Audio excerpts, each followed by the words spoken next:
ஓம் சாய்ராம், ஓம் சாய்ராம், ஓம் சாய்ராம், ஜெய் சீதாராம், ஜெய் சீதாராம், ஜெய் சீதாராம்.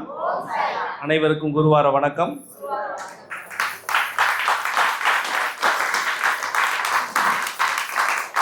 ஒவ்வொரு வியாழக்கிழமையும் செவிவெளி செய்திகளில் நம்ம நிறைய கதைகளை பார்க்குறோம். இன்றைக்கும் பாபா நிச்சயமாக ஒரு அற்புதமான கதையை உங்களுக்கு தெரியப்படுத்த விரும்புகிறார். இந்த உலகத்தில் ரொம்ப பிடிக்கும் அப்படின்னா நம்ம அதிகமாக என்ன சொல்லுவோம்? ஒருத்தருக்கு ரொம்ப பிடிக்கும் அப்படின்னா அம்மாவை சொல்லுவாங்க இல்லையா? அம்மாவை தவிர இந்த உலகத்தில் வேறு யாரையுமே நம்ம நம்பவும் முடியாது. நீங்கள் எங்கே போய் வெளியே போய் சாப்பிட்டாலும் கடைசியில் யார் கையில் சாப்பிட்ற மாதிரி வராது, அம்மா கையில் சாப்பிட்ற மாதிரி வராது. ஏன்? என்னாச்சுமா? என்ன வேணும்?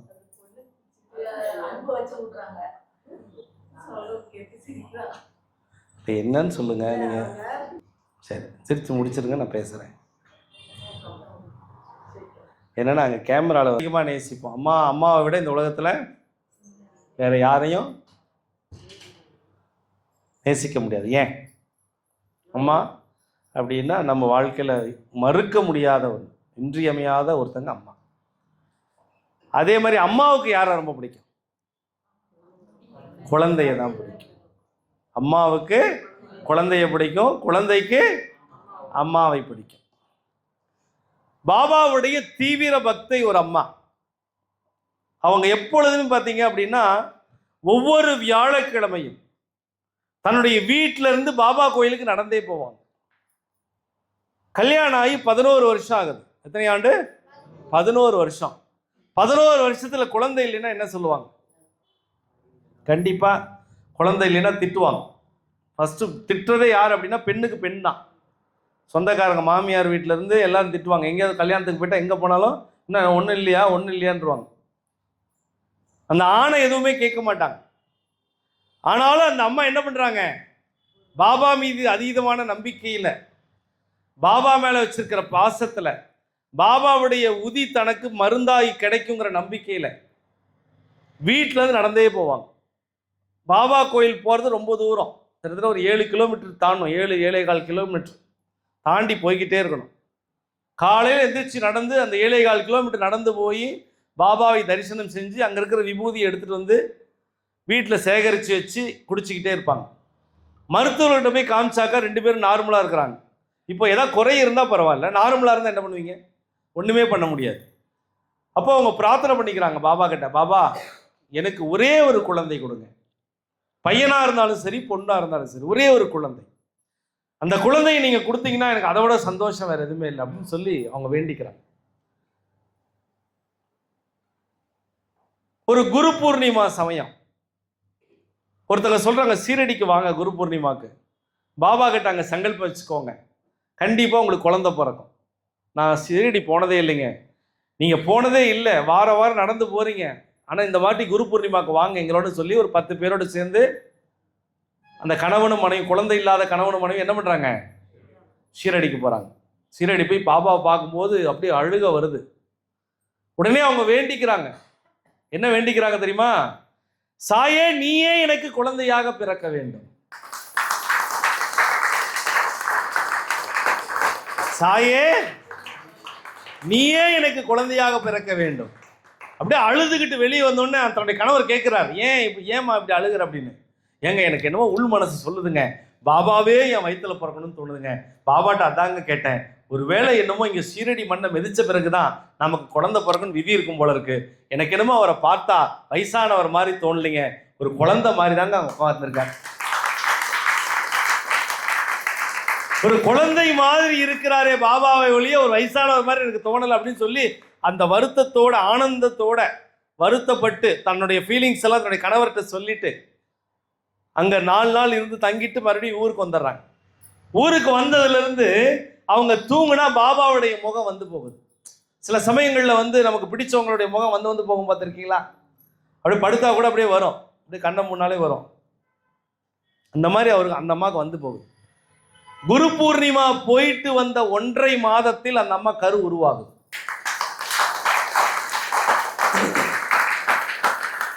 குரு பூர்ணிமா போயிட்டு வந்து 1.5 மாசத்திலேயே தள்ளி போயிடுது, கரு உருவாகுது. ரொம்ப சந்தோஷமாயிடுறாங்க. ஒரு மருத்துவரை போய் பார்க்குறாங்க, எல்லாம் நார்மலாக இருக்குன்னு சொல்லியாச்சு. ஆனால் 11 வருஷம் கழிச்சு ஒரு குழந்தை உருவாகுதுன்னா அவங்க கனவு எப்படி இருக்கும்? எவ்வளோ சந்தோஷம் இருக்கும். அவங்க பாபாவுக்கு அனுதினமும் நன்றி சொல்லிட்டு நித்திய பூஜையை பண்ணிக்கிட்டு பாபாவை வேண்டிக்கிட்டு வியாழக்கிழமைனா எப்பவும் போல அந்த மாசமா இருக்கும்போது கூட அந்த 7 கிலோமீட்டர் நடந்து போறாங்க. நீங்க நல்லா புரிஞ்சுக்கோங்க, 7 கிலோமீட்டர் நடக்க விடுவாங்க டாக்டரு. ஆனா அந்த அம்மா மனசுக்குள்ள என்ன நினைக்கிறாங்கன்னா, பாபா என் குழந்தை நலமுடன் சுகப்பிரசவம் அடைய, என் குழந்தை நல்ல குழந்தையா பிறக்க, என் குழந்தை இந்த சமுதாயத்துக்கு பயனுள்ள குழந்தையா இருக்கணும்ட்டு நான் எனக்கு நீ குழந்தை பாக்கியத்தை கொடுத்த, அந்த குழந்தை நல்லா பிறக்கணுங்கிறதுக்காக நான் 7 கிலோமீட்டர் நடக்கிறேன் அப்படின்றாங்க. கணவர் எப்படி பதட்டப்படுவாரா இல்லையா? பதட்டப்படுவாங்களா இல்லையா? நீங்க ஆண்கள் எல்லாம் நீங்க ஒரு கணவராக இருந்தால் உங்க மனைவி அந்த மாதிரி இருந்தால் நீங்க விட்டுருவீங்களா? ஆனா அந்த கணவர் என்ன சொன்னார் தெரியுமா? நானும் உங்க கூட சேர்ந்து நடந்து வரேம்மா.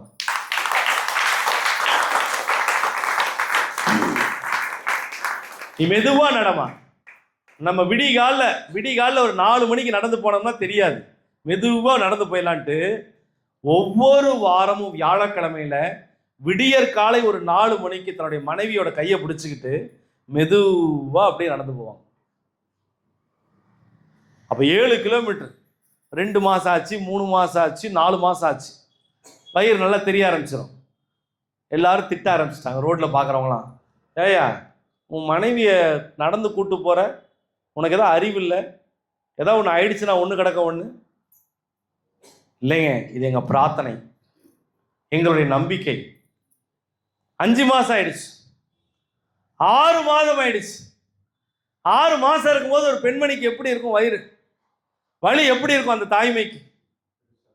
ரொம்ப கஷ்டம். ஆனா அந்த பெண் என்ன பண்றாங்க? பாபா மீது இருக்கும் அதீதமான அன்பினால், பாபாவே எனக்கு குழந்தையாக பிறக்க வேண்டும் என்கிற ஆசையினால், பாபாவுடைய முகத்தை பார்த்தா வயசானவர் மாதிரி தெரியல, எனக்கு குழந்தை மாதிரி தெரியுதுங்கிற அந்த அன்பின் வெளிப்பாட்டின் காரணமா அதே 4 மணிக்கு எந்திரிச்சு போனவங்க 6 மாசம் ஆன உடனே விடிகால 3 மணிக்கு எந்திரிச்சு போறாங்க.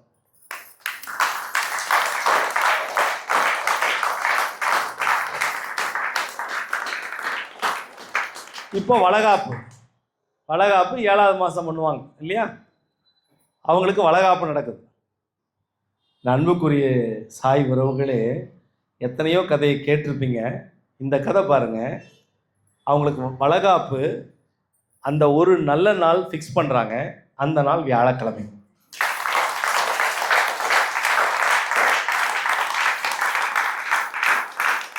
ஆனா அந்த வியாழக்கிழமை அவங்க எங்க இருக்கணும்? கோயில்ல இருக்கணும். ஆனா இங்க வளகாப்பு. இப்ப இவங்க என்ன பிளான் பண்றாங்க தெரியுமா? ராத்திரி 12 மணிக்கு மேல தலையோடு குளிச்சுட்டு மெதுவா நடந்து போறாங்க. ரொம்ப முடியலனா உட்காந்து ரொம்ப மெதுவா. இங்க பாட்டுக்கு ஃபங்க்ஷன் எல்லாம் ஏற்பாடு பண்ணிட்டாங்க. போய் சேர்றதுக்குள்ள போதும் ஆகி போயிருச்சு. நீங்கள் ஒரு 7 மாத கர்ப்பிணி 7 கிலோமீட்டர் நடந்து போனால் அவங்களுக்கு எப்படி இருக்கும் நீங்க கற்பனை பண்ணி பாருங்க. ரொம்ப கஷ்டம். ஆனா அவங்க பாபாவை எவ்வளவு நேசிச்சிருப்பாங்க, எவ்வளவு அவங்க பாபாவை விரும்பி இருப்பாங்க அப்படின்னு நீங்க கற்பனை பண்ணி பாருங்க. எல்லாரும் திட்ட ஆரம்பிச்சுட்டாங்க. ஒரு கட்டத்துக்கு அப்புறம் திட்டுனா திட்டு, பயங்கர திட்டு. ஏன்னா இவங்க போயிட்டு வரதுக்குள்ள ஃபங்க்ஷனுக்கான நேரம் வந்து போயிடுச்சு. போறது மட்டும் தான் நடந்து போறது. வரும்போது எப்படி வருவாங்க? வண்டியில ஆட்டோ பிடிச்சிட்டு வந்துருவாங்க. சொந்தக்காரங்களுக்கு நண்பர்களுக்கு இது பரவிருச்சு. எல்லாரும் வளகாப்புல வாழ்த்தணுமா திட்டணுமா? ஆனா அவங்க 2 பேருக்கு திட்டு அதிகமா இருந்துச்சு. அவங்க உடம்பு அந்த நடந்து போற அளவுக்கு தயாராயிடுச்சு. நீங்க நினைக்கலாம் இது எப்படி சாத்தியம், இது நடக்குமா அப்படின்னு. பாபாவின் மீது நம்பிக்கை வைத்தவர்களுக்கு இது சாத்தியமாக நடக்கும்.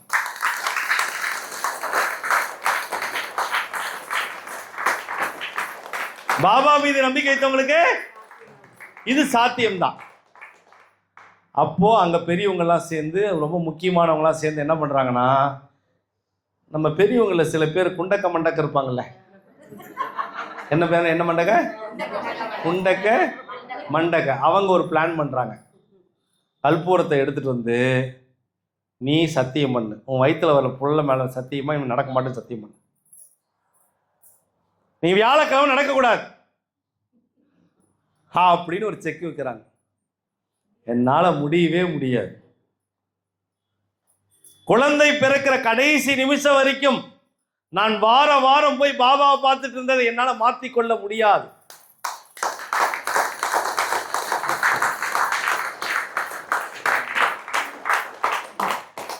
உடனே யாரெல்லாம் அந்த குண்டக்க மண்டக்க பேசுனாங்களோ அவங்க என்னாச்சு, கோவம் வந்துடும். பெரியவங்க பேச்சு கேட்கல, என்ன திமிரு பாரு இவளுக்கு, 11 வருஷம் கழிச்சு கரு உருவானு திமிரு பார்த்து அவளுக்கு அடங்க மாட்டேங்குது, சொல்லுவோமா இல்லையா? கண்டபடி திட்டாங்க. வளகாப்பதுவும் அந்த பொண்ணு அழ ஆரம்பிச்சிட்டாங்க. நிறை மாத கர்ப்பிணி போல் இருக்கின்ற 7 மாதத்துல அந்த பெண்ணை அழ வச்சுட்டாங்க. ஆனா கணவர் ஃபுல் சப்போர்ட், நீ பேசாம அவங்க பார்த்து கத்திட்டு போகாம அப்படின்ட்டாங்க. பார்த்துக்கலாம், எதுனாலும் பார்த்துக்கலாம் அப்படின்ட்டு. இவங்க சத்தியம் கேட்கிறாங்க. கடைசியில அந்த கணவரை தனியா கூப்பிடுறாங்க. ஒரு மருத்துவர், அவங்க உறவினர்கள் ஒரு மருத்துவர் இருக்கார், அவங்க மகப்பேறு மருத்துவர். அவங்க கூப்பிட்டு தனியா கூப்பிட்டு சொல்றாங்க, 7 மாசம் வரைக்கும் நீங்க நடந்து கூட்டிட்டு போயிட்டீங்க, இப்போ வளகாப்பு ஆயிடுச்சு, இதுக்கு மேல தயவு செய்து நடக்க வேண்டாம், இதுக்கு மேலேயாவது அவங்க வீட்டில் இருக்கட்டும், புரிஞ்சுக்கோங்க. இவருக்கு குழப்பமா போயிடுச்சு. ஒரு டாக்டர் வந்து சொன்னா என்ன ஆகும்? டாக்டர் சொன்னா என்ன ஆகும்? ஒரு பயம் வரும். அந்த பயத்தை இவர் வெளியே காட்டல.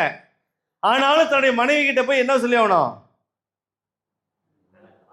நடக்க கூடாது, நடக்காம இருக்கிறதுக்கு என்ன பண்ணலாம், இதுக்கு யோசிக்கிறார். எதை சொன்னா என் மனைவி கேட்பா, எதை சொன்னா என் மனைவி கேட்பா.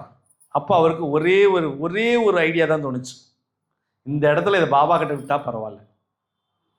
உடனே அவர் என்ன பண்றார், அன்று மாலை அவர் நேரம், அது வியாழக்கிழமை தானே, வளகாப்பெல்லாம் முடிஞ்சிருக்கும்ல, நேரம் அவர் சாயங்காலம் நேரம் பாபா கோயிலுக்கு போறார்.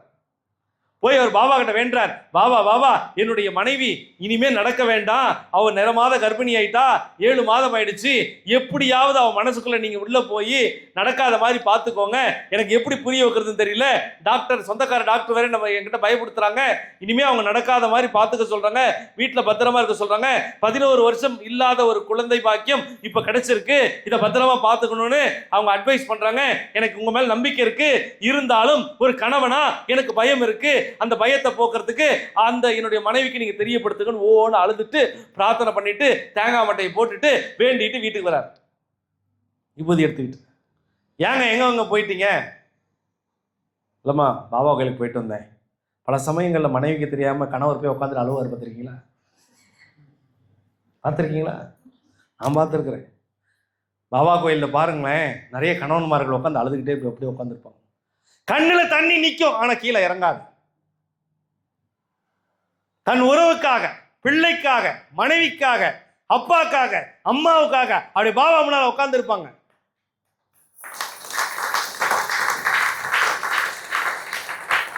ஆனா பெண்கள் தாய் குலங்கள் அப்படி இல்லை, உள்ள போய் உக்காந்து சாரசாரியா கட கட கட கட கட கட ஆந்திரம். அது வேற, இது வேற. அந்த கொடுத்துட்டு இவருக்கு உள்ளுக்குள்ள பயம். அடுத்த வியாழக்கிழமைக்குள்ள என் மனைவி வேண்டாம், நடக்க வேண்டாம்னு சொல்லணும், அதுக்கு ஏதாவது ஒரு பாபா வழி பண்ணணும். புதன்கிழமை வந்துடுச்சு.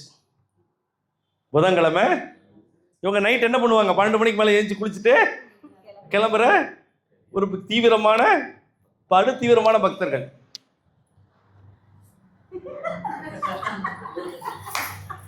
இது ரொம்ப தீவிரமா இருக்கு. அப்போ என்ன நடக்குதுன்னா சாயன்பர்களே, நீங்கள் புரிஞ்சுக்கோங்க. புதன்கிழமை இரவு படுக்கிறாங்க, சீக்கிரமாக ஒரு 8-8:30 படுக்கிறாங்க. படுக்கும்போது கர்ப்பிணி பெண்களுக்கு தூக்கம் அவ்வளோ வராது இல்லையா? அந்த நேரத்தில் குழந்தைங்க என்ன பண்ணுவாங்க, விளையாடுவாங்க. ஏங்க பாருங்க உங்கள் குழந்தை பாருங்க இங்கே இங்கே போகுது அங்கே போதெல்லாம் சொல்லுவாங்க. அவங்களால நிம்மதியாக தூங்க முடியாது. நிம்மதியாக தூங்க முடியாது, அதில் ஒரு நிம்மதி இருக்குது. ஆனால் அந்த ஒரு உறக்கம் என்பது முழுமையாக இருக்காது. ஆனாலும் படுக்கிறாங்க. படுக்கும்போது அந்த கர்ப்பிணி தாய்க்கு ஒரு கனவு. நீல நிற உடையில, என்ன நீல நிற கண்ணாவா, நீல நிற கண்ணாவா, நீல நிற உடையில பாபா வரார். வந்து சொல்றார், தாயே, என்ன சொல்றார்? தாயே, என் அம்மா, இனி என்னை பார்க்க நீ நடந்து வர வேண்டாம். பாபா சொல்றார், அர்த்தம் புரிஞ்சுக்கோங்க. என்னை பார்க்க நீ நடந்து வர வேண்டாம், உன்னை பார்க்க நான் இங்கு வருகிறேன்.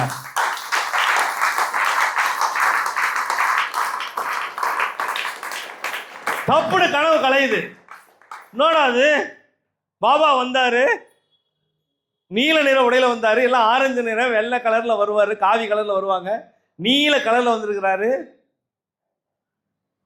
நீ என்னை பார்க்க வராதே, நான் உன்னை பார்க்க வரேன் அம்மான்னு வேற சொல்றாரு. எப்படி வருவாரு? எப்படி வருவாரு? நமக்கு தான் டவுட் நிறைய இருக்குமே. அப்படி எல்லாருக்கும் ஒரு டவுட் வர மாதிரி அந்த அவங்களுக்கு டவுட் வந்துடுது. இப்போ தன்னுடைய கணவரை எழுப்பி விஷயத்த ரொம்ப ஆர்வத்தோடு சொல்லுவாங்க. எங்க கனவுல இப்படிலாம் நடந்துச்சுங்க, இப்படிலாம் வந்துச்சுங்க, பாபா வந்தாங்க, பாபா வராங்க, இனிமேல் நம்ம அங்கே போக வேணாமாங்க, பாபா இங்கே வர போறாங்க, பாபா எப்படி வர போறாரு, எப்படி வருவாரு, எதில் வருவாரு, அவர் நடந்து வருவாரு, எப்படி வருவாரு, நடந்து வருவாரு, எப்படி வருவாருன்னு போட்டு புடி எடுத்துட்டாங்க. சில சமயம் மனைவி தொல்லை பண்ணும்போது அவ்வளோ நல்லா இருக்கும்ல. அந்த மனைவி அந்த அது அது ஒரு லவ் இருக்கும். அந்த லவ் பார்த்தீங்கன்னா வேற லெவலில் இருக்கும். அது அந்த புருஷனுக்கு மட்டும் தான் தெரியும்.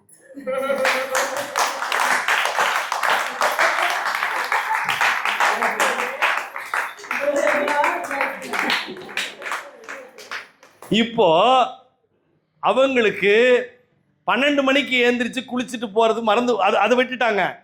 இப்போ அதே மாதிரி 12 மணிக்கு மேல ஏந்திரிச்சு குளிச்சுட்டு பாபா வருவாரா உட்காந்துட்டாங்க. பாபா எப்போ வருவார், நம்மளை பார்க்க என்ன பார்க்க வரேன், பாபா எப்போ வருவார், பாபா எப்போ வருவார். ஒரே ஆர்வம்.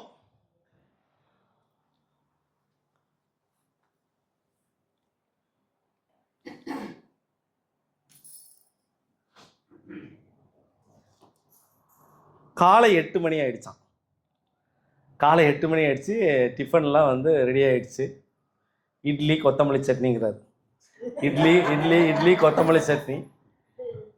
எனக்கு வேற இப்போ இட்லி கொத்தமல்லி சட்னி சாப்பிட்டு அந்த இட்லியும் கொத்தமல்லி சட்னி ரெடி ஆகிட்டு இருக்கு.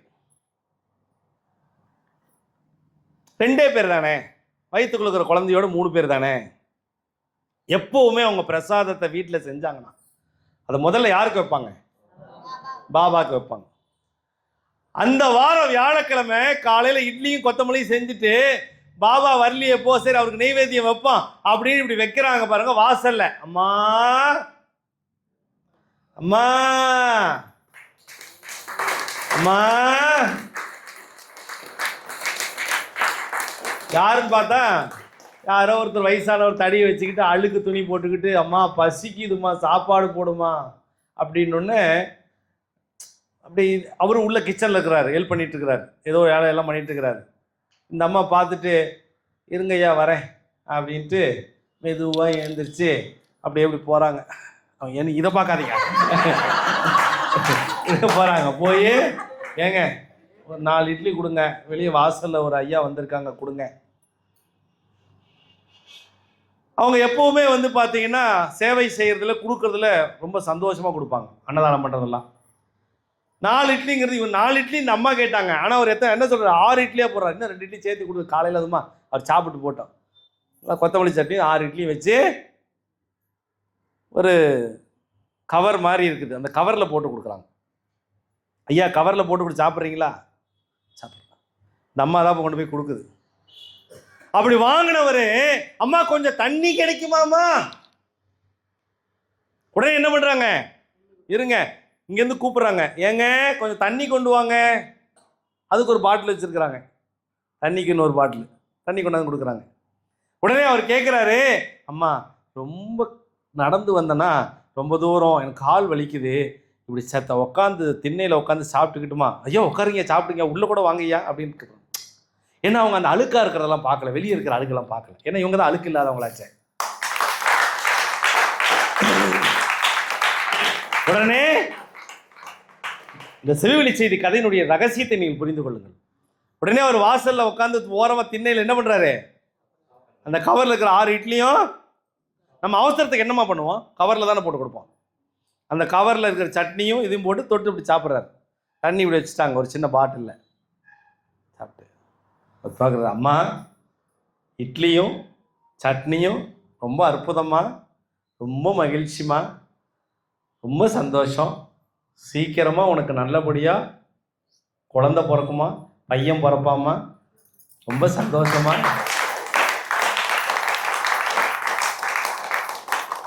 அவங்களுக்கு ஒரே சந்தோஷம் ஆயிடுச்சு, அவங்களுக்கு ரொம்ப சந்தோஷம். உடனே சாப்பிட்டு போனோன்னு நான் போயிட்டு வரேம்மா அப்படின்னு இப்போ போயிட்டாங்க. இப்போ இவங்க இட்லியும் கொத்தமல்லி சட்னியும் சாப்பிடும்போது புருஷன் முன்னாடி பேசிக்கிறாங்க, எங்கன்னாங்க பாபாவே வரல, இன்னைக்குள்ளே வந்துருவாரா? வருவார், கண்டிப்பாக வந்துடுவார், பாபா நிச்சயமாக வருவார், கவலைப்படாதம்மா வந்துடுவார், அவர் தான் வரேன்னு சொல்லியிருக்காருல நம்மளை தேடி. மதியானம் ஆகி போச்சு, 12 மணி ஆச்சு, 1 மணி ஆச்சு, 2 மணி ஆச்சு, சாயங்காலம் 4 ஆச்சு, 5 ஆச்சு, சாயங்காலம் வீட்டில் 6 மணிக்கு விளக்கேற்றியாச்சு. விளக்கேற்றினோடனே பாபாவை எதிர்பார்க்குறாங்க, பாபா வரலையே நினைக்கிறாங்க. 6 ஆச்சு, 7 ஆச்சு, 8 ஆச்சு, 9 ஆச்சு. இப்போ நைட் தூங்குற நேரம் வந்துடுச்சு. ஐயோ வியாழக்கிழமையே போக போதே என்ன பண்ணுறதுன்னு தெரியலேன்ட்டு சச்சரிதம் புக்கு கொஞ்சம் படிச்சுட்டு அவங்க 2 பேரும் மனைவி அப்படி படுக்க வச்சுட்டு, கட்டிலில் படுக்க வச்சுட்டு பக்கத்தில் வந்து கணவர் இருக்கிறார். ஏங்க பாபா கணவர் வந்து சொன்னார்ல, அம்மா இனிமே நீ வராத, நான் வரேன்னு சொன்னார்ல, ஏன் வரல? என்ன கேட்டோம், எனக்கு என்னடி தெரியும். பல சமயங்களிலும் புருஷங்காரங்களுக்கு ஒண்ணுமே புரியாது. ரொம்ப பாதிக்கப்பட்டவர் தான் கை தட்டுறாங்க. தெரியாது இல்ல பாவம். ஞானம் என்பது எதற்குள் இருக்கிறது என்பது புரியாத வயதில் இருக்கின்ற காலம் போய், திருமணம் ஆன பின்னே ஞானத்தை தேடி அலைகின்ற காலத்தை போய், குழந்தை பிறக்குமா பிறக்காதா என்கிற எண்ணம் இருக்கின்ற பட்சத்தில் 11 ஆண்டுகள் கழித்து கருவை உருவாக்கி தந்த சாய்நாதனே, நீ என்னை பார்க்க வருவாய் என்று சொன்னாயே, உன்னை பார்ப்பதற்கு நான் நடந்து வந்து கொண்டிருந்தேன், நீ என்னை பார்க்க வருவாய் என்று கனவில் வந்து நீல நிற கண்ணா வா வா என்று சொன்னாயே, ஏன் இன்னும் வரவில்லை என்று கவலையுடன் அந்த தாய்மையா இருக்கிற கர்ப்பமா இருக்கிற அந்த அம்மா அப்படியே படுத்து தூங்கிடுறாங்க. அந்த கணவர் வந்து மனைவிக்கு பாடுவாராம். சில கணவன்மார்கள்லாம் மனைவி வந்து வயிற்றுல குழந்தை இருக்கும்போது பொதுவாகவே மனைவிக்கு உடம்பு சரியில்லைன்னா என்டர்டைன்மெண்ட் பண்ணுறதுக்கு சில ஹஸ்பண்ட்ஸ் இருக்கிறாங்க. அவங்கள மாதிரி தங்கமானவங்க யாருமே இல்லை. அப்படி தூங்க வைக்கும்போது பாட்டு, மனைவியை நினைச்சு பாட்டு எப்படி பாடுறாரு பாருங்க. தங்கமான பொண்டாட்டியே தங்கத்தை தர போற, தங்கமான பொண்டாட்டியே தங்கத்தை தர போற, என்னோட வாழ்க்கையில் மாறாத வடு இருந்துச்சு, அந்த வடை இங்க மாத்தக்கூட சக்தியா வந்துடுச்சு அப்படின்ட்டு அப்படியே அந்த குழந்தைக்கும் மனைவிக்கும் பாடுறார். ஆராரோ ஆரிராரோ தங்கமே கண்ணூரங்கு, ஆராரோ ஆரிராரோ தங்கமே கண்ணூரங்கு அப்படின்னு அந்த கணவர் என்ன பண்றாராம், அந்த வயித்த. ஆனாலும் கணவர் நேரம் தூங்குறதுக்கு முன்னால பூஜை ரூமுக்கு போயிட்டார். ஏன் நீங்க வந்து வரவே இல்லை பாபா, கணவர் வந்து சொன்னீங்க இல்லை, ஏன் வரவே இல்லை? உங்க மேல எனக்கு கோபம். நமக்கு பல சமயம் நமக்கு மண்டையில இல்லை, நாம என்ன பண்றது, பாபா கோச்சிக்கிறது. அவர் போய் படுத்துட்டார்.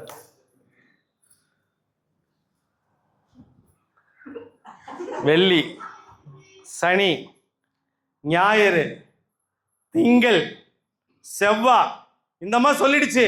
எனக்கு தெரியாது, இந்த வாரம் நாமளே நடந்து போறோம், என்னால முடியாது, மைண்ட் எல்லாம் ஒரு மாதிரி டிஸ்டர்ப் ஆயிடுச்சு. நாம தான் வாரம் போய் நம்ம பழக்கமாயிடுச்சே. எப்படி போய் வாரம் போய் பழக்கமாயி போயிடுச்சேன். போன வாரம் போகாத எனக்கு மைண்ட் ஒரு மாதிரி டிஸ்டர்ப் ஆயிடுச்சு. அதே புதன்கிழமை இரவு 12 மணிக்கு மேலே குளிக்கணும். படுத்து தூங்குறாங்க. சீக்கிரமாகவே புதன்கிழமை நைட்டு 8-8:30 படுத்துறாங்க. அதே நீல நிற கண்ணாவாவா, நீல நிற கண்ணாவாவா, நீல நிற கண்ணா. அப்படி வந்தார் பாபா. சொல்றார் மறுபடியும், அம்மா தாயே, என்னை பார்க்க நீ வர வேண்டாம், உன்னை பார்க்க நானே வருகிறேன், நீ கவலைப்படாதேன்ட்டு கனவு மறந்து போச்சு.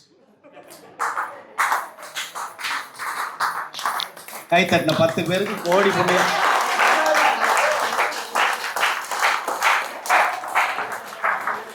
அந்த 10 பேர் மட்டும் இல்லைன்னா என் நிலைமை என்ன ஆகுறது? இந்த வாரம்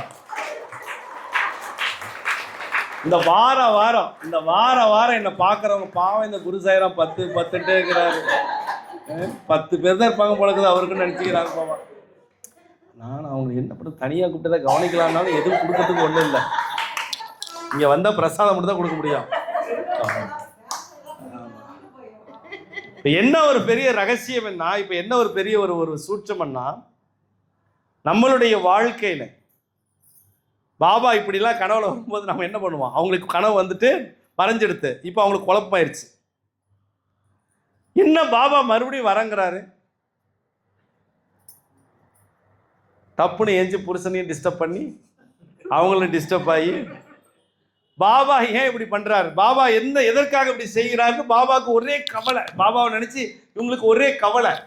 கவலைன்னா சாதாரண கவலை கிடையாது.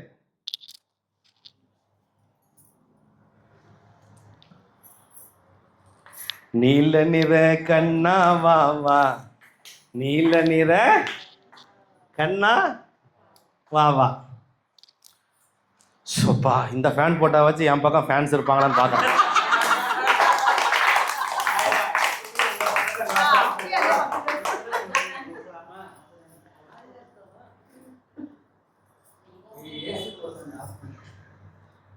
நானே சுற்றியும் போடுறேன்.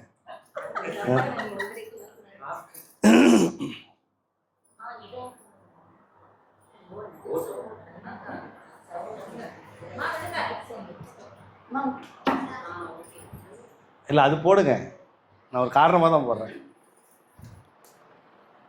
நீ உட்கார்.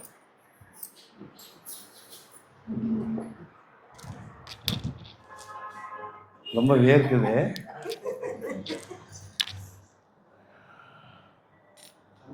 இப்போ கனவு வந்து டிஸ்டர்ப் பண்ணிடுச்சு.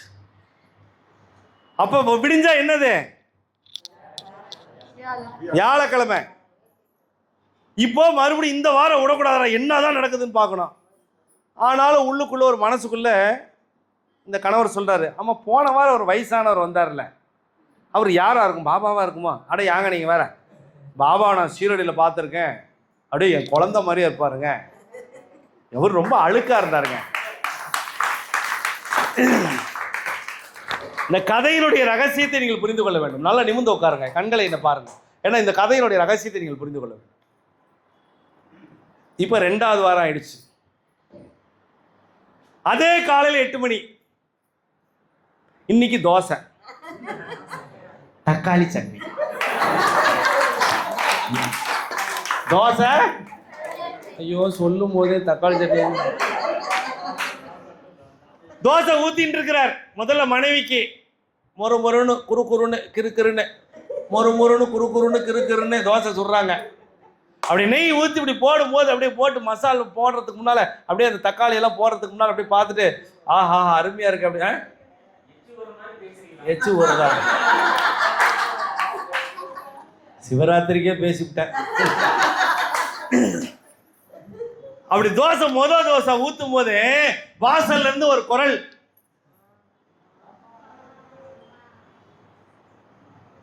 மா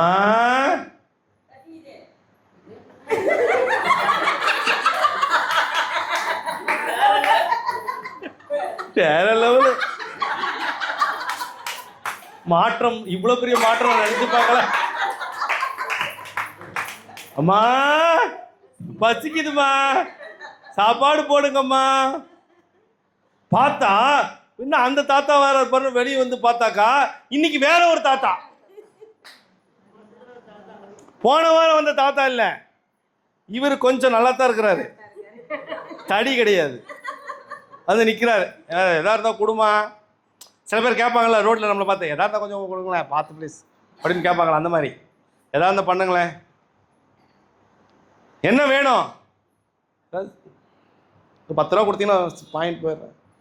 10 ரூபாய்க்கு என்ன சாப்பிடுவேன்? டீ குடிப்பேன். வேணாம் தோசை சாப்பிட்றியா? தோசை சாப்பிடலாம். சரி இருங்க, தோசை சுட்டு கொண்ட ஒரு 10 நிமிஷம் ஆகும். ரைட். அவர் முன்னாலே அங்கேயே திண்ணையில் உக்காந்தாச்சு.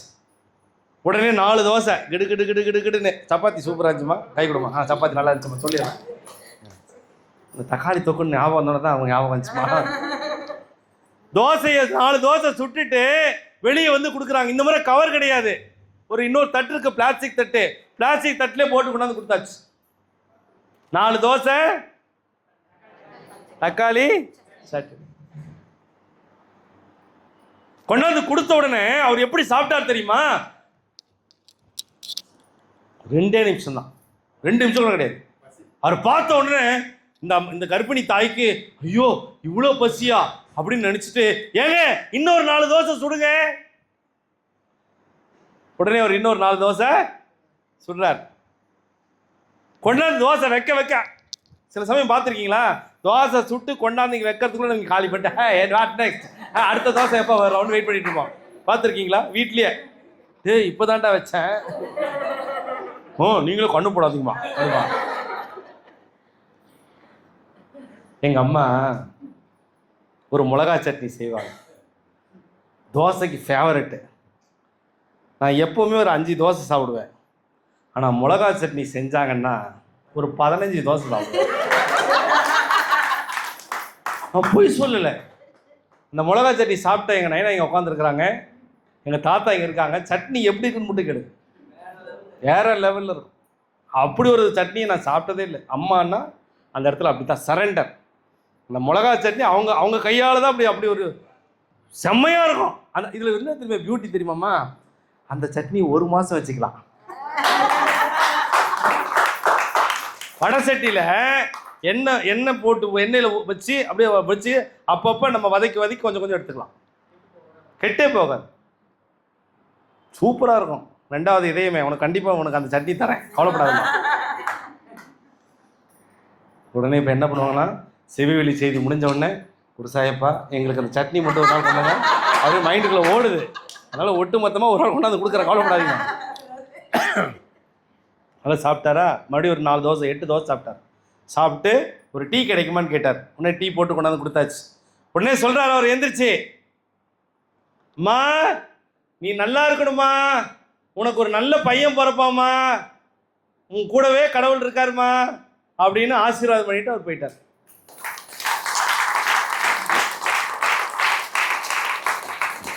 இப்போ போன வாட்டி வந்தவர் தடி வச்சிருந்தார், இந்த வாட்டி வந்தவர் அப்படிலாம் இல்லை. இப்போ இவங்களுக்கு ஒரு டவுட் வந்துருச்சு. நமக்கு தான் அப்போதைக்கு தப்புன்னு ஒரு டியூப்லைட் வரையுமே. ஏங்க ஒருவேளை வியாழக்கிழமெல்லாம் வராங்களே இவங்க தான் பாபாவா இருக்குமோன்னு இவங்களுக்கே டவுட் ஆகி போயிடுச்சு. ஆமாண்டி, போன வாரம் ஒருத்தர் வந்தாரா, இந்த வாரம் ஒருத்தர் வந்துட்டாங்களா, இப்போ அடுத்தது என்ன பண்ணணும்? நீங்க தானே நம்ம கனவுல என்ன வந்தாரு, பாபா வரந்தானே சொன்னாரு. பாபா எந்த ரூபத்தில் வேணா வரலாம்ல, அவன் தான் சத்தரிந்த புக்கு படிச்சிருக்கோம்ல. சரி 3வது வாரம் டெஸ்ட் பண்ணிடுவான். 3வது வாரம் வந்தாருன்னா கப்புன்னு பிடிச்சி உட்கார வச்சிருவான், அவரை விடக்கூடாது. 3வது வாரம் வந்துருச்சு, புதன்கிழமை. நம்ம தான் புதன்கிழமை ராத்திரி 12 மணிக்கு மேலே குளிக்கிற கேஸ் ஆச்சு. ஏன்? சாயப்பா வருவார். இப்போ கனவெல்லாம் வரல. 3வது வாரம் இவங்களே டிசைட் பண்ணிக்கிட்டாங்க, பாபா காலையில் 8 மணிக்கு சாப்பிட வருவார். அன்புக்குரிய சாய் உறவுகள், 3வது வாரம் என்ன சாப்பாடு தெரியுமா? டைரக்டா சப்பாத்தியா, டைரக்டா சாம்பார் ரசம். ஒரு நாள் காலையிலே சாப்பாடு செஞ்சிருவோம், நாம இருக்கா? காலையிலே சாம்பார் ரசம் மோர் என்ன ஆசைன்னா அவங்களுக்கு 2 வாரம் நம்ம ஒரு நாள் இட்லி கொடுத்தாச்சு, ஒரு நாள் தோசை கொடுத்தாச்சு. ஃபர்ஸ்ட் புதினா சட்னியா, கொத்தமல்லி சட்னி, தக்காளி சட்னி. இப்போ என்ன ஆசைன்னா 2 வாட்டி டிஃபன் போட்டாச்சு, 3வது வாட்டி சாய்க்கு எப்படியாவது சாப்பாடு போட்டுறணும்.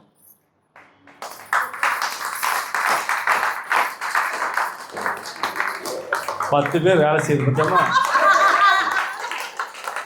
கரெக்டா 3வது வாரம் 8 மணி ஆச்சு, 8:30 மணி ஆச்சு, 9 ஆச்சு, 9:30 ஆச்சு. இவங்களுக்கு பசி வந்துருச்சு, இவங்க சாப்பிட்டாங்க. மணி 10 ஆச்சு, 10:30 ஆச்சு, 11 ஆச்சு, 11:30 ஆச்சு, 12 ஆச்சு, 12:30 ஆச்சு, 1 மணி ஆச்சு, 1:30 ஆச்சு. மத்தியானமாவது யாரும் சாப்பிட வருவாங்களான்னு பார்த்தேன். 1:30 ஆச்சு, 2 ஆச்சு, 2:30 ஆச்சு, 3 ஆச்சு, 3:30 ஆச்சு. டீ குடிக்கிற நேரமும் வந்தாச்சு. 4 ஆச்சு, 4:30 ஆச்சு, 5 ஆச்சு, 5:30 ஆச்சு, 6 ஆச்சு, 6:30 ஆச்சு. சாயங்கேன்னு மனசே வரலையே. என்னை தேடி வருவார்னு சொன்னாரே பாபா, இனிமே நீ வர வேண்டாமா, நான் வரேன்னு சொன்னாரே, வரலையே. திடீர்னு அப்போ ஒருத்தங்க வீட்டுக்குள்ள வராங்க. ரொம்ப காலத்து சொந்தக்காரங்க ஒருத்தங்க பத்திரிக்கை வைக்கிறதுக்கு வராங்க. உங்க வீட்டுக்கு பத்திரிக்கைக்கு வந்திருக்கிறோம். ஒரு வயசான தாத்தா பத்திரிக்கை வைக்க வராரு. அம்மா, எல்லா இடமும் பண்ணிட்டு உங்க வீடு கண்டுபிடிக்கிறதுக்குள்ள போதும் ஆயிடுச்சுமா, பத்திரிக்கை வைக்கிறதுக்கு உங்க வீட்டுக்கு வந்திருக்கிறோம்மா. வாமா, என் பேத்திக்கு கல்யாணமா அடுத்த மாசம், பத்திரிக்கை வந்திருக்கான். அப்படின்னு என்னம்மா வீட்டில் என்னம்மா என்ன சாப்பாடுமா? காலையில் செஞ்ச சாப்பாடு தான் இருக்குது, சாப்பிட்றீங்க. என்னம்மா இப்படி சொல்லிட்டேன், கொண்டு வாமா. யாரு? அவங்க சொந்தக்காரர் தூரத்து அந்த தாத்தா வந்துட்டார். வந்து உக்காந்தவர் போய் டைனிங் டேபிள் உட்காந்துட்டார். உட்காந்து என்னம்மா சாப்பாடு போடுவான். போட்டு சாப்பாடு போட்டு சாம்பார் ஊற்றி பொரியல் போட்டு அப்பளம் வச்சு ஊறுகாய் தொட்டு சாப்பிட்ற. மனசுக்குள்ள நினச்சிக்கிறாங்க. 2 வாரம் ஒருத்தவங்க வந்தாங்க பக்கிரி மாதிரி, அவங்க தான் பாபான்னு நினச்சேன். 3வது வாரம் சொந்தக்காரர் தாத்தா வந்திருக்கிறாரு. இவர்கிட்ட போய் பாபான்னு கேட்க முடியாது, இவர் தெரிஞ்சவர். என்னடாது ட்விஸ்ட்டு, என்னடாது இப்படி ஒரு ட்விஸ்ட்டு. மனசு படபடப்பாயிடுச்சு.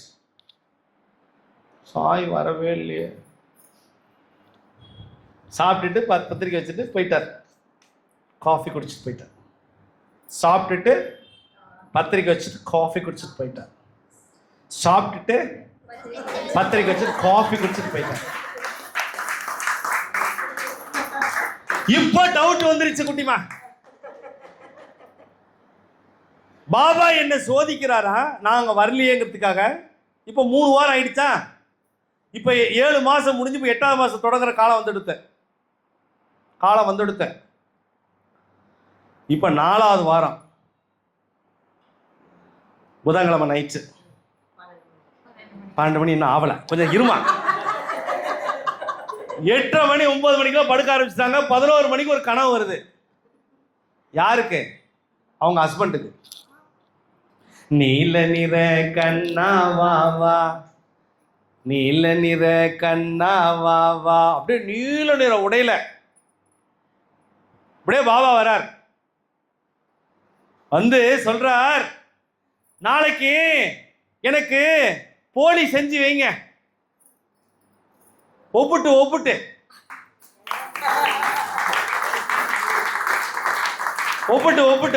தான் புரியும். இதுல இவர் கனவுலயே கேட்கிறாரு, தேங்காய் ஒப்புட்டா பருப்பு ஒப்புட்டா? அதுக்கு பாபா சொல்றாரு, எனக்கு 2மே பிடிக்கும், ஆனா பருப்பு ஒப்புட்டுனா நான் ரொம்ப 2 சேர்த்து சாப்பிடுவேன் அப்படின்றாரு.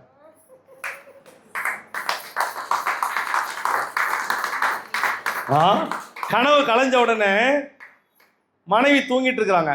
ஐயோ கனவை சொல்லணுமே, ஐயோ கனவை சொல்லணும். ஏன்னா தூங்கிட்டு இருக்கும் போது கர்ப்பிணி பெண்களை எழுப்பக்கூடாது. ஏன்னா அப்பதான் கண்ணு காது மூக்கு வாயெல்லாம் கடவுள் வந்து செஞ்சிட்டு இருப்பார். எப்பவுமே கர்ப்பிணி பெண்ணை எழுப்ப மாட்டாங்க. வயிற்றுக்குள்ள குழந்தைய அப்பதான் தூங்கிட்டு இருக்கிற நேரத்தில் தான் சுவாமி வந்து அந்த ஃபினிஷிங் கொடுத்துட்டு இருப்பார். எழுப்பிட்டா என்ன ஆகும்? அதனால பின்னமயம்னு சொல்லுவாங்க. கொஞ்சம் மூஞ்சி கோணையாக போகிறது, இது அர்த்தம் புரியுதா உங்களுக்கு? இதெல்லாம் ஆன்மீகத்தினுடைய ரகசியம். இந்த அம்மா எழுந்திரிச்சோன்னா முதல்ல என்ன சொல்றாங்க? பாபா வந்தாருடி என் கடவுள, நீல நிற கண்ணாவா வந்து என்ன தெரியுமா கேட்டாரு, இந்த வாரம் போலி கேட்டாருடி. ஒப்புட்டு என்னட்டு ஒப்புட்டு பருப்பு ஒப்புட்டுனா ரொம்ப பிடிக்குமா? உடனே என்ன பண்றாங்க, பருப்பு ஒப்புட்டுக்கு தயார் பண்ண ஆரம்பிச்சிட்டாங்க. சரிங்க, நம்ம கிட்ட தான் பாபாவே வரலையே, அவர் தான் வர கனவுல சொல்றாரு, வரவே இல்லை. இப்போ என்கிட்ட வந்து ஏமாத்துறது இல்லாமல் உங்ககிட்ட வந்து ஏமாத்துறாரா? செல்லமா ஒப்பிட்டு தயாராகிடுச்சு. 12 மணிக்குள்ள ரெடி பண்ணிட்டாங்க. உச்சி வேலை 12க்குள்ள ரெடி பண்ணிட்டாங்க. பூஜை அறையில் வச்சாச்சு. யார் வருவா இன்னைக்கு சாப்பிட? போன வாரம் சொந்தக்காரன் வந்துட்டாரு, இந்த வாரம் யார் வருவா? யாருமே வரல. பக்கத்து வீட்டுல இருந்து ஒரு குழந்தை ஓடி வருது. ஆன்சி, அங்கிள், எங்களுக்கு இன்னைக்கு ஸ்கூல் லீவு, உங்க வீட்டுக்குள்ள நான் வந்து விளையாடலாமா, டிவி பார்க்கலாமா? குழந்தை இல்லாத உங்க வீட்டில் என்ன ஆகும்? அடிக்கடி அக்கம் பக்கத்தில் குழந்தைங்களாம், சரி உள்ளவா. ஆன்சி என்ன இன்னைக்கு பசிக்குது, எனக்காக செஞ்சுருக்கீங்களா? ஒப்புட்டு தான் செஞ்சுருக்கோம், சாமிக்கு வச்சுருக்கோம். எனக்கு கொடுங்களேன் ஒப்புட்டு. என்ன ஒப்புட்டு? பருப்பு ஒப்புட்டு இருக்கு. பருப்பு ஒப்புட்டு எனக்கு ரொம்ப பிடிக்கும் ஆன்ட்டி, கொடுங்க. உடனே அந்த குழந்தைக்கு உட்காந்து 2 ஒப்புட்டை வைக்கிறாங்க. 2 தான் இருக்குதா, இன்னும் 2 கொடுங்க. உடனே பக்கத்து குழந்தை என்ன பண்ணுது, நல்ல புண்டல்ல கட்டி ஜும்பல்ல கட்டிய மாதிரி இருக்கிறான். உடனே அவன் என்ன பண்றான், ஒப்புட்ட சாப்பிட்டான். இப்போ இந்த கதை முடிஞ்சிருச்சு. வியாழக்கிழமை முடிஞ்சு போச்சு. நைட் தூங்குற நேரம் வந்துருச்சு. இப்போ உக்காந்துக்கிட்டு இந்த புருஷங்காரன், ஏண்டி 4 வாரமா இட்லியிலிருந்து, தோசையிலிருந்து, சாம்பார் சாதம், ரச சாதத்திலிருந்து, பொரியல்ல இருந்து ஒப்புட்டு வரைக்கும் வந்தாச்சு. இது வரைக்கும் சாய் வந்த பாடு காணும், என்னதான் பண்றது அப்படின்னு இவங்களுக்கு ஒரு டவுட் ஆகி போச்சு.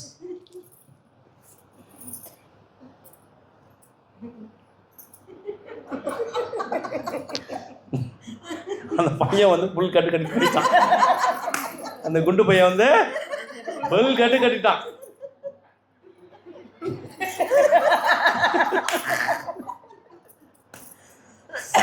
சிலதான் பார்க்கறவங்களுக்கு புரியாது, நாம கூட சிரிச்சுக்கலாம்.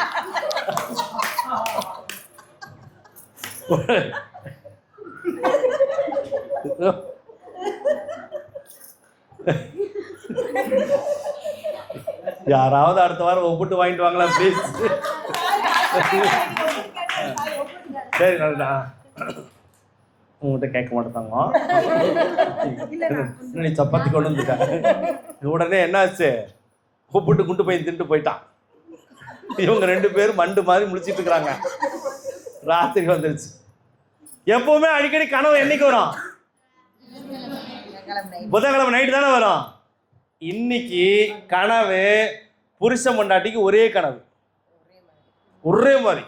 நீல நிற கண்ணாவா அப்படி வந்துட்டார். அதே நீல நிற ட்ரெஸ்ஸு. பாபா வந்துட்டு, வாரம் தடியோட வந்தேன், என்னை கண்டுபிடிக்க தெரியல. 2வது வாரம் வந்தேன், தோசை சாப்பிட்டுட்டு போனேன், கண்டுபிடிக்க தெரியல. 3வது வாரம் உங்கள் உறவு சார்ந்திருக்கிற வயசான ஒரு ரூபத்தில் வந்தேன், உனக்கு கண்டுபிடிக்க தெரியல. சரி, அப்போ தான் கண்டுபிடிக்கல, பக்கத்துட்டு குண்டு பையன் ரூபத்தில் வந்தேன், அதுவும் கண்டுபிடிக்க தெரியல. இதுக்கு மேலே நான் எப்படி தான் உங்களுக்கு புரிய வைக்கிறது அப்படின்னு ஒன்று. கனவு கலையுது. புருஷனும் பொண்டாட்டியும் எந்திரிக்கிறாங்க. அப்போதான் அவர்களுக்கு உண்மை புரிகிறது. பாபாவிற்கென்று நெய்வேத்தியமாக செஞ்சு பாபா வரேன்னு சொன்னது, எல்லா உயிர்களுக்குள்ளேயும் சாய் இருக்கிறாருங்கிற தத்துவத்தை அப்பதான் புரிஞ்சுட்டேன்.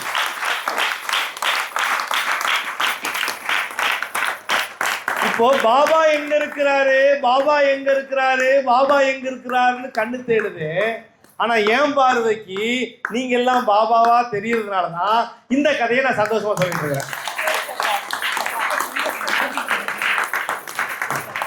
இப்போ நீங்க எல்லாம் அந்த கர்ப்பிணி பெண் மாதிரியும் அந்த வீட்டு புருஷன் மாதிரியும் உங்களுக்கு டவுட் அதிகமா இருக்கிறதுனாலதான் நீங்க இன்னும் நம்பாம இருக்கீங்க. நான் நம்புறேன். நீங்க எல்லாம் சாய்.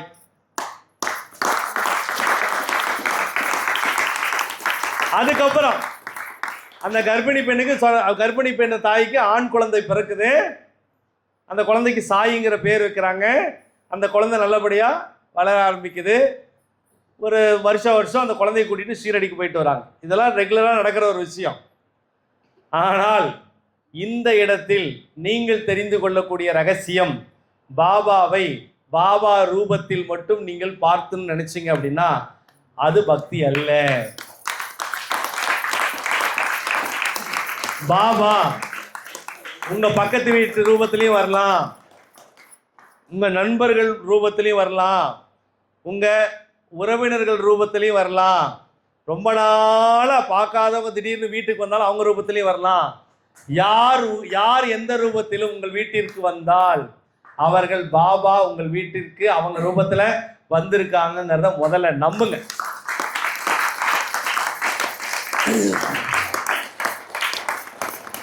இப்ப பாபா இதுல இருந்து நம்ம சாய் பக்தர்களுக்கு என்ன சொல்ல விரும்புறாரு அப்படின்னா, நம்ம பாபாவுடைய முகம், பாபாவுடைய அந்த தோற்றத்தோட பாபா வரணும்னு எதிர்பார்த்தீங்கன்னா அந்த இடத்துல நீங்க அஞ்ஞானி ஆயிடுவீங்க, உங்களுக்கு ஞானம் கிடைக்காது. இப்ப நான் உங்களுக்கு புரியுற மாதிரி சொல்றேனே, கபாலின்னு ஒரு படம் பார்த்திருக்கீங்களா? கபாலின்னு ஒரு படம் பார்த்திருக்கீங்களா இல்லையா? ரஜினி படம் சூப்பர். கபாலிடா பார்த்துருக்கீங்களா? சரி. பேட்டை படத்தில் என்ன பாட்டு ரொம்ப நல்லா இருக்கும்? எத்தனை சந்தோஷம். அப்புறம் வேற என்ன பாட்டு? இளமை திரும்புது, ரொம்ப தான் முக்கியம். சூப்பர். எத்தனை பேர் பாஷா பார்த்துருக்கீங்க? பாஷா அண்ணாமலை. ஒவ்வொரு படத்திலையும் ஒவ்வொரு கேரக்டர். அண்ணாமலைக்கும் பாஷாக்கும் சம்பந்தம் இல்லை இல்லையா? பேட்டைக்கும் கபாலிக்கும் சம்பந்தம் இல்லை. கதை வேறு, களம் வேறு, எல்லாம் வெவ்வேறு. நடிச்சது யார்? ஒருத்தர் தான். இப்ப நான் சொன்ன கதைக்கு இதுக்கு சம்பந்தம் இருக்கும்.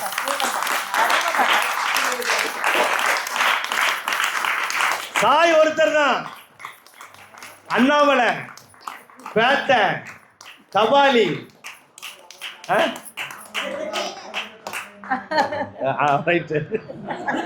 நீங்க படைய பார்க்க போயிட்டீங்களா? இப்ப நீங்க நல்லா புரிஞ்சுக்கோங்க, பாபாவை வணங்குகிற எல்லோருக்குள்ளேயும் சாய் இருக்கார், பாபாவை வணங்காதவர்களுக்குள்ளேயும் சாய் இருக்கார்.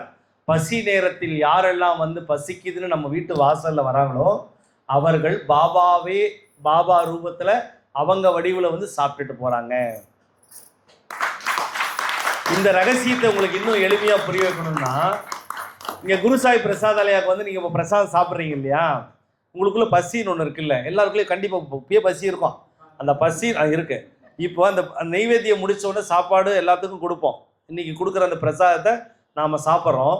நீங்க நல்லா பாருங்க, சாப்பிட ஆரம்பிக்கும் போது எல்லாருக்கும் ஒரே பசி தான், கொஞ்சம் முன்ன பின்ன இருக்கும், வேரியேஷன், அவ்வளோதான். ஆனால் சாப்பிட்டு முடிச்சோடனே எல்லாருக்கும் ஃபுல் ஆகிடும்.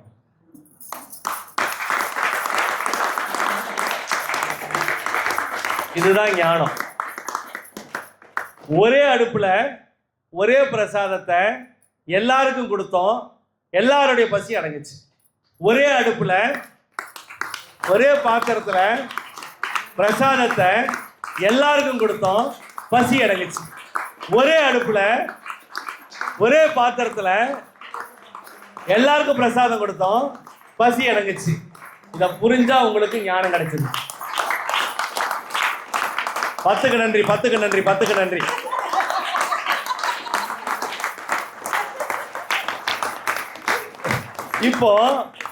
இப்போ நான் உங்களுக்கு இன்னும் ரொம்ப எளிமையாக நான் உங்களுக்கு புரியுற மாதிரி சொல்கிறேன். நான் ரொம்ப ஈஸியாக உங்களுக்கு புரிய வைக்கிறேன்.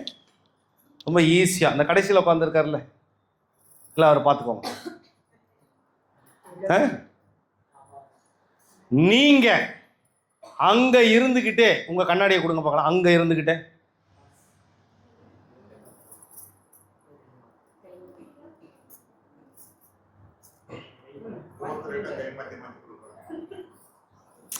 பாருங்களேன், அங்க இருந்துகிட்டு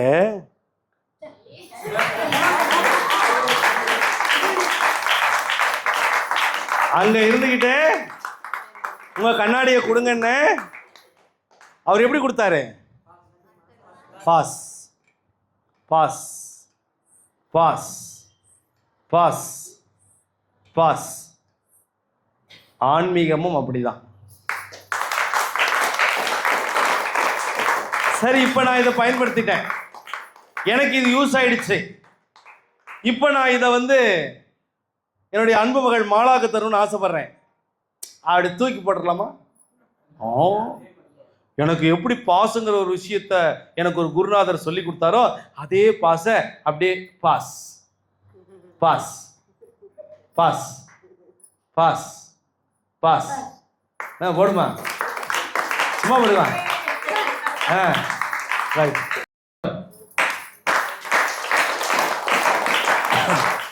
நீங்க கொடுத்தது உங்களுக்கே கிடைச்சிருச்சு. ஆனா நீங்க கொடுத்தது எனக்கும் பயனாச்சு, மாலாக்கும் பயனாச்சு, திரும்ப உங்களுக்கும் பயனாச்சு. 10 பேர் வேற லெவலும்.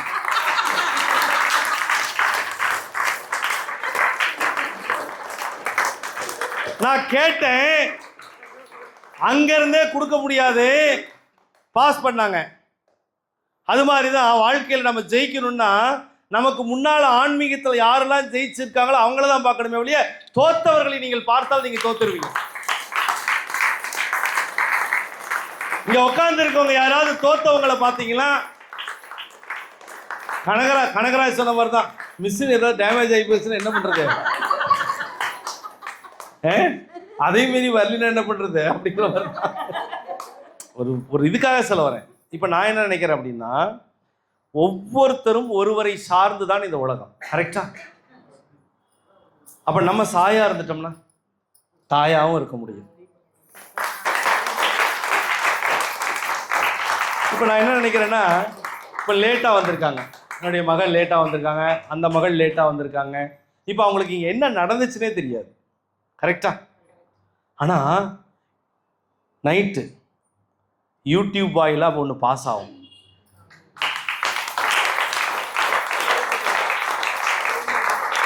அந்த யூடியூப் வாயிலா பாஸ் ஆகும். இங்க நடந்தது யூடியூப் வாயிலா பாஸ் ஆகும். அப்படி பாஸ் ஆகும். அந்த பாஸ் ஆனதை என்னுடைய மகள் பார்க்குறாங்க. பார்த்த உடனே ஓ இவ்வளோ இன்ட்ரெஸ்டிங்கான விஷயம், ஓ நீ குழம்பு ஐயோ இட்லி தோசை ஐயோ சாப்பாடு அப்புறம்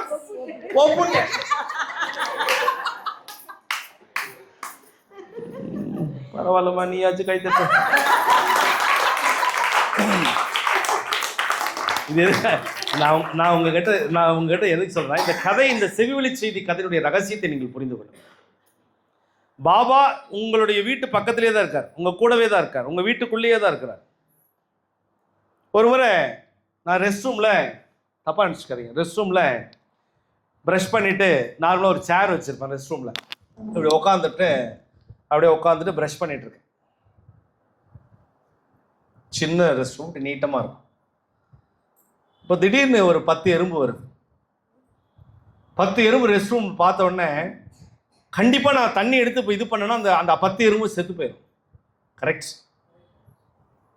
ஆனா அந்த இடத்துல எனக்கு என்ன தெரியுமா தோணுச்சு, மழை வருவதற்கு முன்பே மழை காலத்திற்காக சேர்த்து கொள்ளக்கூடிய அந்த எறும்பினுடைய அந்த புத்தி இருக்கு பார்த்தீங்களா, அந்த ஒற்றுமை இருக்கு பார்த்தீங்களா, அது மனுஷங்கிட்ட இல்லையே.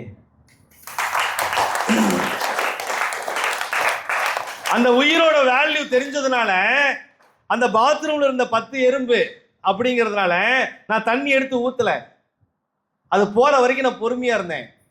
ஆனா அன்னைக்கு எனக்கு ஒரு சந்தோஷம் கிடைச்சது. என்ன தெரியுமா, ஒரு 10 உயிரை நான் காப்பாத்திட்டேன். அந்த இடத்துல சாய் உங்களுக்குள்ள இருக்கிறார்.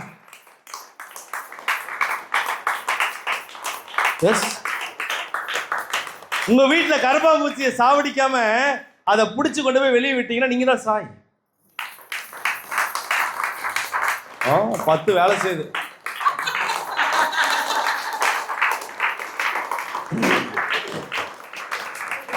தவிர்க்க முடியல, கொசு கடிக்குது, பட்டுன்னு அடிக்கிறோம்.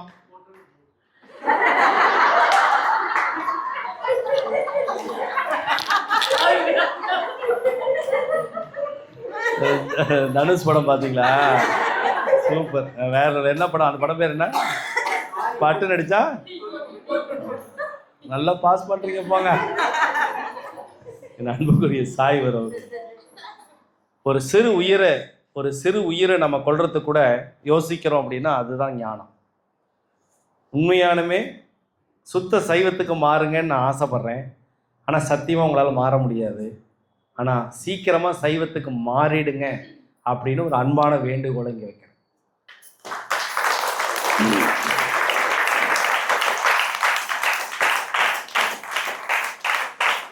அதுக்காக அசைவம் சாப்பிட்றவங்களாம் கெட்டவங்களும் கிடையாது, சைவம் சாப்பிட்றவங்களாம் நல்லவங்களும் கிடையாது.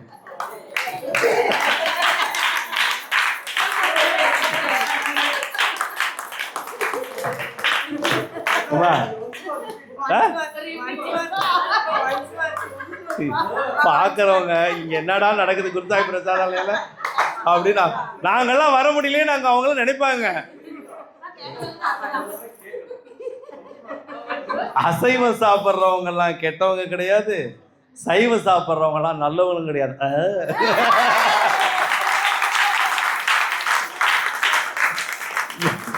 அதுதான் முடிஞ்சு போச்சே. அவரை தான் முடிச்சு விட்டீங்களே, அப்புறம் என்ன? எங்கேயோ இருந்து எங்கேயோ போகுது டாபிக்கே. தயவுசெய்து பார்த்துருங்க, நான் ஆன்மீகத்தில் இருக்கிறேன், புரியுதுங்களா?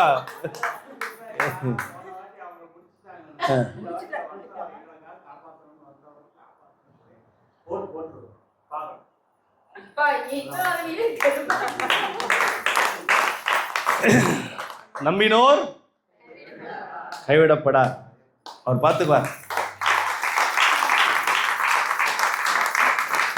ஒரு கஷ்டமான காலம் ஏன் தெரியுமா வருது? ஒரு மோசமான காலம் ஏன் தெரியுமா வருது? அது மறுபடியும் வராமல் இருக்கிறதுக்கு நம்ம ஒரு மாற்றத்தை ஏற்படுத்தணுங்கிறதுக்காக தான் ஒரு கஷ்டமான காலமே வரும். இல்லைன்னா நமக்கு தெரியாது, புத்தி வேலை செய்யாது. சரிங்களா? அதனால் அற்புதமான இந்த செய்விழி செய்தி கதையை கேட்டதில் ரொம்ப சந்தோஷமாக இருக்குது, ரொம்ப ஆனந்தமாக இருக்குது. உங்களை எல்லாம் பார்த்ததில் ரொம்ப மகிழ்ச்சி.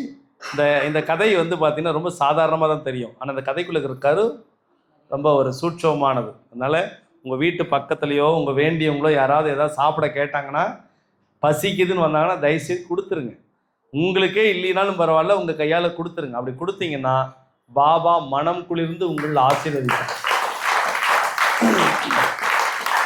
இது நான் அன்பாக சொல்கிறேன். எப்போவுமே நான் எந்த ஹோட்டலில் நான் ஹோட்டல் அதிகம் சாப்பிட மாட்டேன். ஹோட்டல் நான் தனிப்பட்ட முறையில் சொல்கிறேன். தனிப்பட்ட முறையில் நான் ஹோட்டலில் போனேன்னா எனக்கு ஒரு குணாதிசயத்தை பாபா கொடுத்துருக்காரு. ஒரு சாப்பாடு வாங்கிடுவேன். டிஃபன் சாப்பிட்றேன் அப்படின்னா ஒரு 4 இட்லியோ 5 தோசையோ வாங்கிடுவேன். வாங்கி பேக் பண்ணிடுவேன்.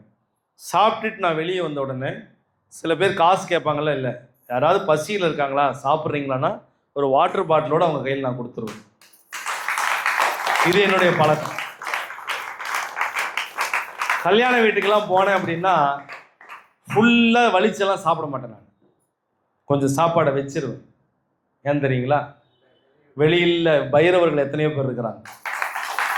அந்த பைரவர்கள் அந்த இலையை பார்க்கும்போது, ஐயோ எல்லா இலையும் எல்லாம் நக்கி வச்சுட்டானுங்களே, சாப்பிட்டு வச்சுட்டானுங்களே, இந்த இலையில சாப்பாடு இருக்குதே, மகராசன் நல்லா இருக்கட்டும்னு அந்த பைரவர் நினைச்சா எனக்கு கிடைச்ச மாட்டேன்.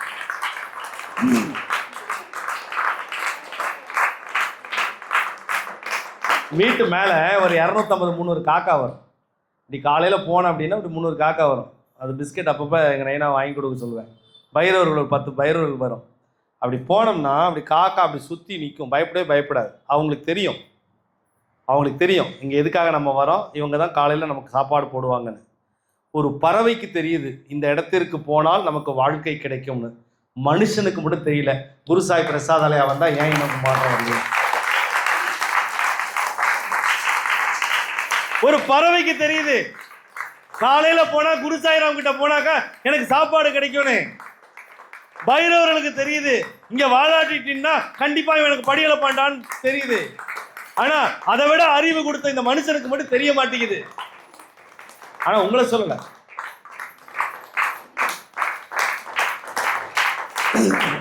குருசாயிராம்கிட்ட போனா நல்லா இருப்போம் அப்படின்னு தெரியல.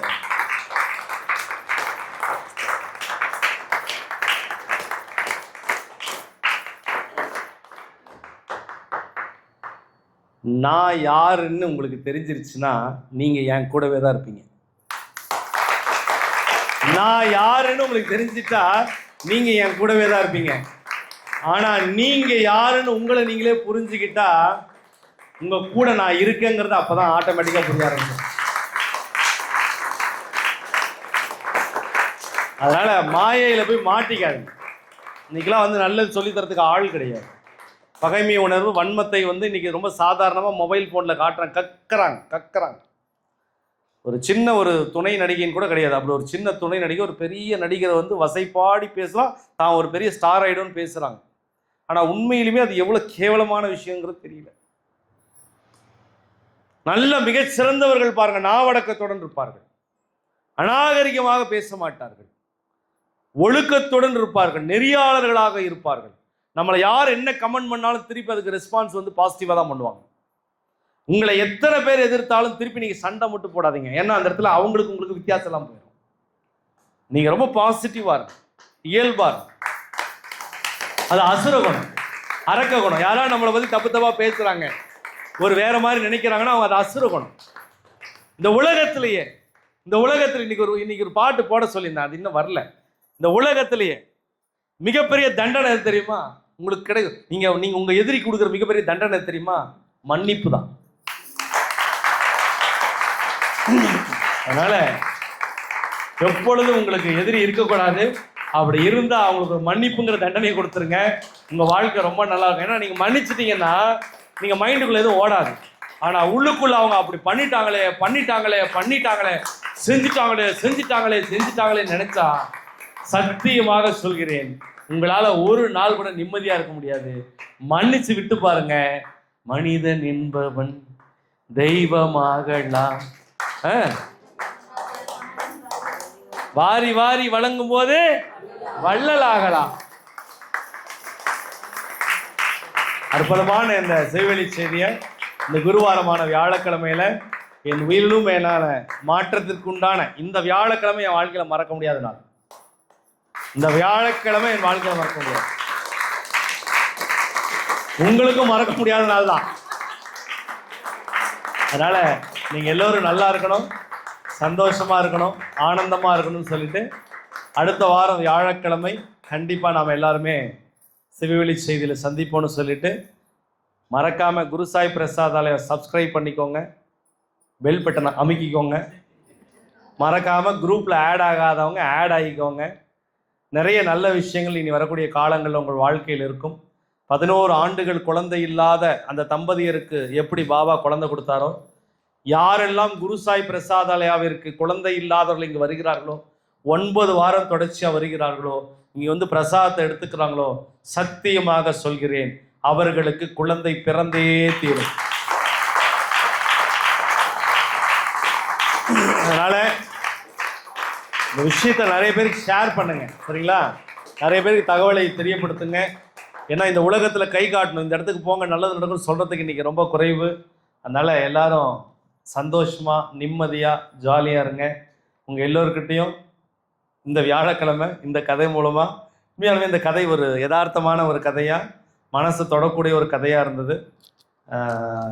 நான் வந்து இந்த இடத்துல என்ன யோசிக்கிறேன் அப்படின்னா, அந்த அத்தனை கிலோமீட்டர் நடந்து போனாங்கல்ல, அவங்க பக்தி எப்பேற்பட்ட பக்தியாக இருக்கும் யோசிச்சு பாருங்கள். அது வார்த்தைகளால் சொல்ல முடியாது. 7 கிலோமீட்டர் எப்படி சுமந்து நடந்து போய் அப்போ பாபா என்ன பண்ணுறாரு, ஒரு கட்டத்துக்கு அப்புறம் நானே வரேன், வளகாப்புக்கு அப்புறம் என்ன பண்ணுறாரு, நானே உன்னை தேடி வரேன் அப்படின்னு அது மாதிரி சொல்கிறார். நிச்சயமாக உங்களை தேடி பாபா வருவார், உங்கள் கூட தான் பாபா இருக்கிறார்னு சொல்லிட்டு அடுத்த வாரம் மறுபடியும் சந்திப்போம். ஓம் சாய்ராம்.